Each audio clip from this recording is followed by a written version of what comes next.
Sinabi ni Junmar Fajardo na makababawi ang San Miguel Beer dito sa Game 6 at magkakaroon daw ng Game 7. Sinabi niya na naging maganda talaga ang laro ng Meralco noong Game 6 pero makakagawa na para ng SMB para makabawi at sinabi niya ay sigurado daw ito na mangyayari. Alam nating lahat na itong San Miguel Beer ngayon ay kinakailangan manalo ng dalawang sunod kung gusto pa nilang magkampiyon. Dahil isang panalo na lang ng Meralco ay champion na sila. So parang may twice to beat advantage itong Meralco. Alam din natin na ang San Miguel Beer 4-0 ang record kapag nagtitrail sila ng 3-2 sa finals ng Philippine Cup. So hindi na nakagugulat kung ang paniwala ng San Miguel ay kaya pa nilang manalo. At kaya naman talaga dahil may talent naman sila. Ang tanong na lang ay kung magagawa nila to. Obviously, ang kinakailangan ni Junmar ay suporta. Pangalawa, kinakailangan itong si George Gallant ipahinga si Junmar. Hindi po pwedeng walang pahinga dahil nakita natin matapapagod na to sa bandang huli. Lalo na isang araw lang ang pahinga niya mula doon sa last game kung saan 38 points at 16 rebounds ang ginawa niya. Kinakailangan din mag-click ang shooting nitong si Lassiter, si Manuel, si Romeo, si Ross. Partikular na ito si Jericho Cruz na hindi pa nakaka-double figures dito sa serye at binibigyan naman siya ng playing time. Sa ngayon, tignan natin to si Trollano, kinakailangan din mag-click ang scoring. Kinakailangan din natin tignan dito kung paano nila magagawa ng depensa. Ito si Alain Maliksi at yung iba pang players. Ito si Chris Newsome, hindi nila napigilan ng second half ulit. Kaya sa tingin ko maraming kailangan gawing adjustment si George Gallant kung gusto niya na magkampiyon pa ang SMB. Dahil ang SMB hindi pa natatalo sa Philippine Cup ever since si Junmar ay nakuha nila. So, ayaw syempre ni Gallant na mangyari yan habang siya coach. Okay, ang balita natin ngayon tungkol dito sa Barangay Ginebra. Mukhang handa nang bumigay itong Terra Firma at pakipagpumasok sa isang kasunduan para magkaroon na ng trade. Dahil mukhang kinakailangan na nilang madaliin ito dahil nakita na nila yung nangyari kay Javi Gomez Tiliano. Yung trade ng Barangay Ginebra para sa kanya, actually pati Magnolia gustong makuha si Javi, hindi natuloy dahil naunahan sila ng South Korea. So ngayon mukhang itong Barangay Ginebra minamadali na yung pag-transfer nito si Stephen Holt sa kanila. At mukhang ready na ang Ginebra na maging Stephen Holt for Maverick Ahanmisi kung kinakailangan o kaya Stephen Holt for Stanley Pringle. Pero as much as possible, ayaw ni Coach Tim Cone bitawan yung kanyang mga ginagamit sa core rotation. So, posible na pakang ibigay niya dito ay itong sila Von Pesumal, itong si David Morel, plus itong si Aljon Mariano. Hindi pa natin natitiyak kung matutuloy yan, pero kung sakasakali na makuha ng Terra Firma itong si Morel, si Mariano at si Pesumal, medyo lugi ako kumpara dito kay Stephen Holt. So, baka kailangan samahan pa ng isang first round draft pick ng Barangay Ginebra. Kung sakasakaling matuluyan, masasabi natin na mag-upgrade ng backcourt ng Ginebra dito. Hindi naman siguro magiging overloaded yan dahil kung iti-trade nila si Bon Pesumal, magkakaroon ng tinatawag natin na opening dyan. Magiging rotation dyan. Si Pringle, si Tenorio, si Ahanmisi at itong si Stephen Holt. Si Scottie Thompson at si Jeremiah Gray ang mag-alternate dito sa small forward ng Barangay Ginebra. So parang ganyan ang gustong balakay na gawin nitong si Coach Tim Cone. Tandaan natin, andyan pa si Nads Pinto na pwede rin na maging shooting guard o point guard. As it is, maliwanag na mag-upgrade na Barangay Ginebra at itong Terra Firma ang mukhang magsusupply ng mga players para magawa ni Coach Tim Cone. Kadalasan itong Magnolia kapag trade ang napag-uusapan ang nababanggit ay itong si Paul Lee, si Gio Halalon. Pero ngayon pati na to si Calvin Abueva of course.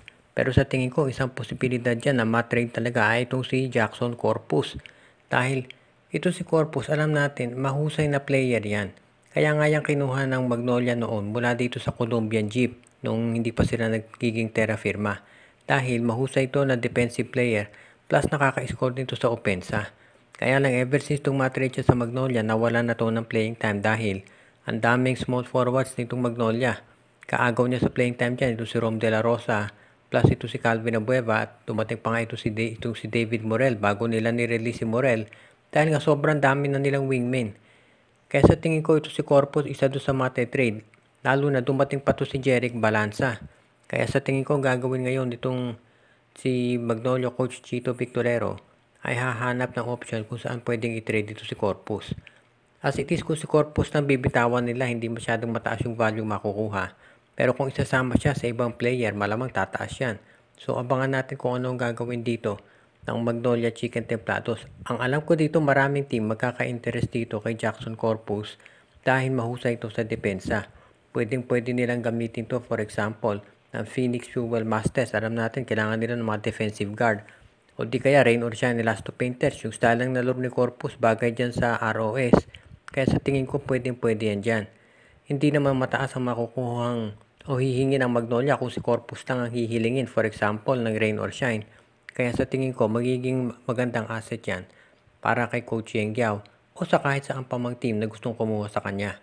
Ngayon, depende na lang sa Magnolia yan kung paano gagawin nilang trade dito para kay Jackson Corpus at kung kailan ito magagawa. Dahil syempre, marami pang pinag-aaralan ngayon ang coaching staff. Base dito sa mga lumalabas na report ngayon, mukhang itong trade nitong Blackwater at itong TNT ay kinakailangan baguhin. At baka daw idagdag itong si Paul Barilla o kaya itong si Barkley Ebonia para magkaroon ng mas sabihin na natin balance. Actually, sa tingin ko, kung kahit idagdag mo ito si Barilla o si Ebonia dyan, plus ito si Kib Montalbot second round pick, kulang pa rin kung si Reynan Batak ang magiging kapalit dahil second leading scorer ng Blackwater ito si Reynan Batak. Pero hindi na nakagugulat na mangyayari yan dito sa PBA. Alam naman natin na kapag gumagawa ng trade ang SMC at MVP Group, kadalasan na-approve ka agad-agad yan. So abangan na lang natin ang magiging resulta. Pero bukod dito, sa pagkuha kayo ng Batak, ang isa pang player na pwedeng i-trade nitong TNT Tropang Giga ay si Glenn Cobontin. Dahil marami ng ibang scorers ngayon na tinitignan itong si Coach Chot Reyes na pwedeng idagdag sa kanyang koponan. Siyempre dito sa darating na draft, baka dyan tumingin itong si Coach Chot sa pamamagitan siyempre ng draft pick ng Blackwater o di kaya ng NLEX Road Warriors. As it is, ang hinahanap ngayon ni Coach Chot Reyes ay yung mga scorer at ready siya na i-trade ito si Cobontin para makakuha ng mas consistent na nakaka-score sa labas. For example, baka ito si Allen Maliksi subukan niya kunin sa pamamagitan ng isang 3-team trade. Hindi rin natin pwedeng alisin yung posibilidad na itong si Cobontin ay masama sa isang trade package ng TNT para makuha itong si Shawnee Winston mula dito sa Converge Fiber Xers. Alam naman natin na itong si Winston ay nakalagay na sa trading block ayon dito kay Coach Aldin Ayo. At sigurado ako na itong si Coach Chot Reyes, isa doon sa mga tinitignan niyang options ay makuha ang nasabing wingman dahil napakataas ng potential nito. Shoutout kay Joseph Pineda, Donel Santiago, RG Bueno at Dalina family, Jonel Alagon, Carl Alarcos, Judy Edwina, Shaina, Carl Jaira at Jonah Villarosa, OG Lengio at Gia Santillana at Tagle family, Ronald Barbosidad, Rico Olarte, RG Bueno at Dalina family. Pinabati din natin si Anthony Alon at ang kanyang family, Edwin Carmona Jr., Ireneo Salangsang, Jason Mendoza, Enju Eduardo Monsales, JJ Sibung, si Mike Miradora, John Ray Marquezuela.